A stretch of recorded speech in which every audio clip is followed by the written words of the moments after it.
धुरंधर एक बड़ी बकवास मूवी है।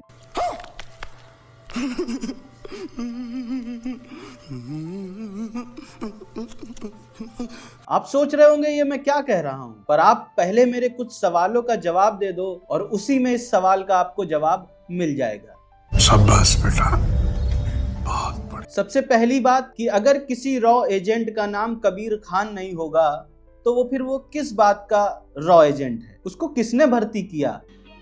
समझ रहे हो? समझ रहे हो आप? समझ रहे हो ना? अगर दीपिका ने हरी बिकनी पहनकर 2 कौड़ी का डांस नहीं किया तो फिर वो कैसी स्पाई थ्रिलर हुई? मैं क्या करूं, फिर जॉब छोड़ दूं?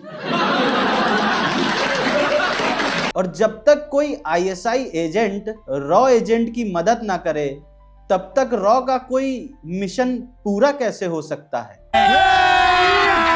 अभी मजा आएगा ना भिड़ो। और बिना टाइगर की मदद के कोई रॉ एजेंट मौत को कैसे धूल चटा सकता है?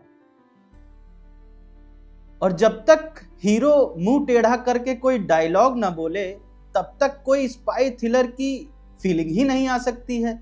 हमारे मतलब आपको मत सिखा, चल। कोई स्पाई लड़की पटा ले और अपनी हवस ना दिखाए तब तक वो कैसे स्पाई हो सकता है? ये कैसा स्पाई है जिसके अंदर हवस ही नहीं है? बहुत तेज हो रहा है, बहुत तेज हो रहा। चारों तरफ बुरके ही बुरके क्यों नहीं दिखाए इस फिल्म में? एक भी आंख में सुरमा नहीं दिखाया, किसी के कंधे पर चेक्स वाला गमछा भी नहीं दिखाया, ना कोई मजारों वाली कव्वाली दिखाई। हर 5 मिनट में माशा अल्लाह, सुभान अल्लाह, अल्हम्दुलिल्लाह, बिस्मिल्लाह बोलते भी नहीं दिखाया है। ये कैसा पाकिस्तान दिखाया है आपने आदित्य धर?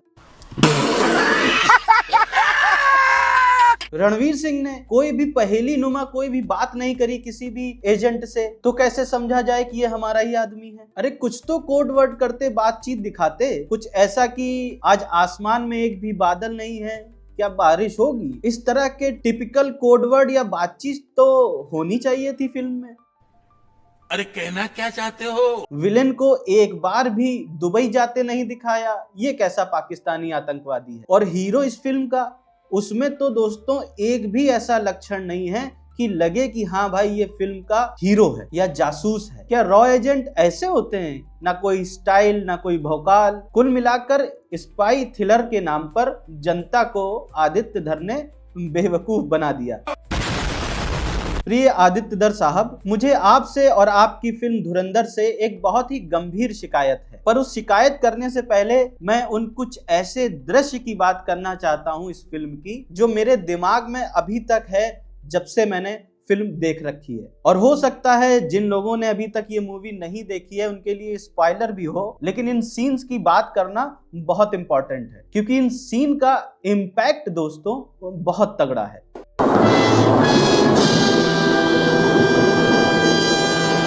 पहला सीन जो मेरे मन में, जहन में अटक गया है वो ये है कि हमजा यानी रणवीर सिंह का लयारी में आना और पहली ही रात में अरशद पप्पू के साथ हाथापाई में फंसना। मारो हमको जिंदा मत छोड़ो सालो, हम कोई मंदिर का घंटा है कि कोई भी आके बजा जाता है। और ये दोस्तों बड़ा अजीब भी था क्योंकि आज तक हम देखते आए हैं कि जब भी कोई ऐसी फिल्म बनती है उसमें अगर हीरो को या उसके सामने किसी लड़की को परेशान या छेड़ा जाता है तो उसे हीरो खूब मारता है। भले ही स्टार एक्टर की कद काठी सिकुड़ी हो, लेकिन वो गुंडे को या विलेन को पीटता तो ऐसे है जैसे धतूरा खा के आया हो। लेकिन हमजा को दोस्तों, हमजा को अरशद गैंग खूब पीटता है और इतना ही नहीं, हमजा की इज्जत लूटने की भी कोशिश की जाती है। अब आप ही बताइए आदित्य धर साहब, ऐसा कौन करता है? ऐसी एंट्री कौन देता है अपने हीरो को? जनता को आप मूर्ख समझना बंद कर दीजिए। इस प्रकार की बचकाना बातें किसी के गले नहीं उतरती, लोग मजाक उड़ाते। पर अगर आप इस फिल्म को ईमानदारी के साथ देखो तो ऐसा होना जरूरी था, क्योंकि अगर उस टाइम रणवीर सिंह उस गैंग को पीट देता तो मिशन शुरू होने से पहले ही वहीं पर खत्म हो जाता। इसीलिए हमजा उर्फ सरदार जसकीरत सिंह ने अपनी इज्जत तक दांव पर लगा दी, क्योंकि भारत का मिशन ज्यादा जरूरी था दोस्तों। तो इसीलिए इस अनोखे इंट्रोडक्शन के लिए आदित्य धर और उनकी टीम को बहुत बहुत बधाई। मजा आया। दूसरा सीन वो है जिसमें रणवीर सिंह उर्फ हमजा एक पुलिस स्टेशन पर बैठा है और उजैर पुलिस वालों को उल्टा लटकाकर उनके ऊपर पेट्रोल डाल रहा है। यहाँ उजैर भले ही समझे कि वो इस सीन का बॉस है, पर आपके आदित्य धर साहब डायरेक्शन का जो परफेक्शन है वो बता देता है कि इस सीन का बॉस कौन है।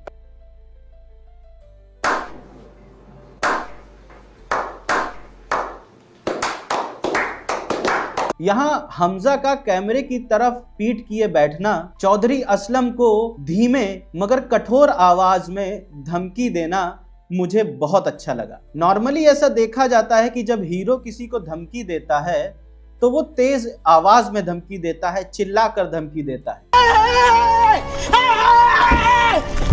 आंखों में आंखें डालकर उसको धमकाता है। पर यहाँ पीठ करके बैठना जो डायरेक्टर ने अपनी कला दिखाई है वो मुझे बहुत ही सुपर्ब लगी। चलिए तो आदित्य धर साहब, अब मैं उस शिकायत पर आता हूं जो मैंने शुरुआत में आपसे करी थी। तो इंटरवल के बाद एक सीन आता है जिसमें एक ही रूम में, आप उसको कंट्रोल रूम भी कह सकते हैं, वहां पर मेजर इकबाल, हमजा, उजैर, रहमान बलोच और कुछ व्यापारी बैठे होते हैं और सामने टीवी पर ताज पर हमला होते देख रहे हैं। अचानक स्क्रीन लाल होती है और ओरिजिनल आवाज आने लगती है। तब मैं दोस्तों वही फील करने लगता हूं इस सीन को देखकर जो शायद हमजा फील कर रहा होगा। इस सीन को देखकर मैं थोड़ा सा इमोशनल हो जाता हूं, क्योंकि ये धुरंधर फिल्म एक फिल्म ना रहकर कुछ पुराने जख्म कुरेदती कटार बन जाती। और हमजा दोस्तों ये सीन देखकर रो नहीं पाता क्योंकि उसको एक्सपोज नहीं होना था, और फिल्म देखते देखते शायद उसके हिस्से का भी मैं ही रो लेता हूं। वो चीखें दोस्तों मुझे परेशान करने लगती है। अब आप ही बताइए आदित्य धर साहब,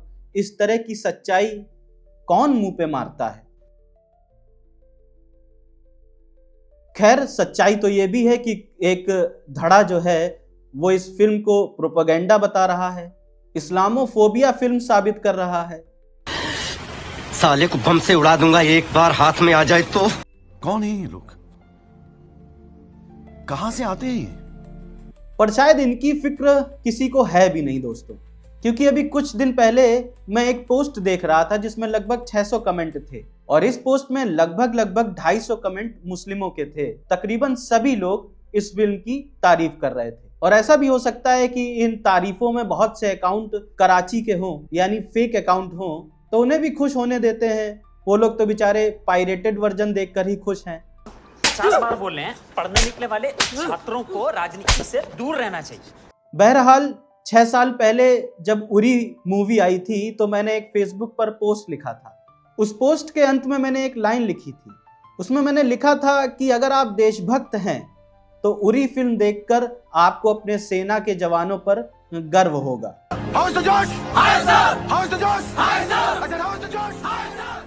वहीं अगर तुम स्लीपर सेल हो और तुमने अगर ये उरी फिल्म देख ली तो तुम्हारी रूह कांप जाएगी। आखिरी शब्द के बाद एक फुल स्टॉप होता है और वो फुल स्टॉप हम हैं, हम। और आज दोस्तों मेरी यही पोस्ट की जो लाइनें हैं आखिरी, ये धुरंधर के लिए भी बिल्कुल सटीक बैठती हैं और ये सच साबित करती हैं कि अगर आपको देश से प्यार है और फिर आप किसी भी धर्म के होंगे, आपको ये फिल्म अच्छी लगेगी। बाकी अगर आप कहीं पर डेटॉल छिड़कते हैं और वहां पर जो कीड़े होते हैं वो तिलमिला तो जाते ही हैं, लेकिन उसी बहाने सफाई भी दोस्तों हो जाती है।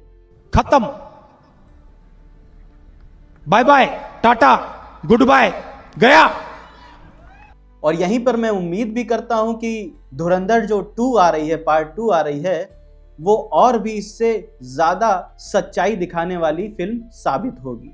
और आदित्य धर साहब, आप इस फिल्म को जो पार्ट 2 आप लाने वाले हैं, इसको फिक्शन में लपेटकर दुनिया के सामने प्रस्तुत जरूर करना।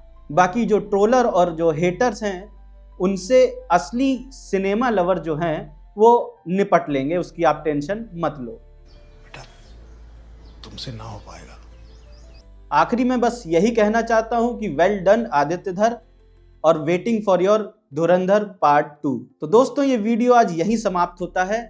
आशा करता हूं आपको पसंद आया होगा। अगर पसंद आया है तो आप ये वीडियो किन्हीं 2 लोगों को शेयर जरूर करिएगा। बाकी हमारे सोशल मीडिया हैं, उनको भी एक बार विजिट करिए, उनको भी फॉलो करिए।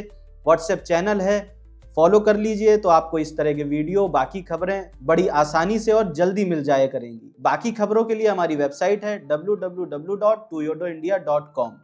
आज के लिए बस इतना ही। मैं फिर जल्दी मिलूंगा आपसे, तब तक के लिए जय हिंद, जय भारत, नमस्ते।